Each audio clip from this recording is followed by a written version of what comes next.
Solar Impulse, c'est à la fois une vision et un avion.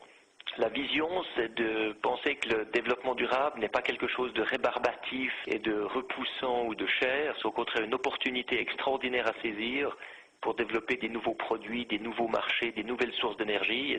Et puis l'avion, c'est une manière d'attirer l'attention sur cette vision, c'est de montrer les énergies renouvelables comme un potentiel extraordinaire, comme la possibilité d'accomplir des choses qui n'ont encore jamais été faites. Ce qu'on oublie un petit peu, c'est qu'on ne va jamais pouvoir continuer à vivre dans notre monde en brûlant 1 million de tonnes de pétrole par heure, sans compter le charbon et le gaz.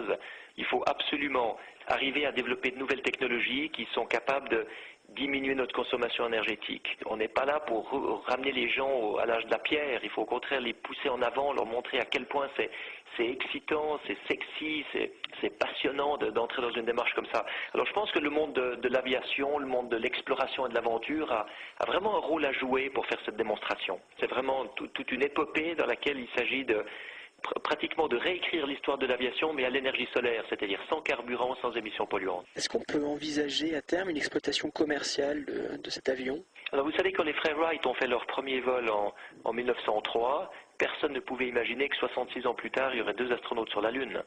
Donc quand on commence maintenant avec Solar Impulse, on ne sait pas du tout où ça finira.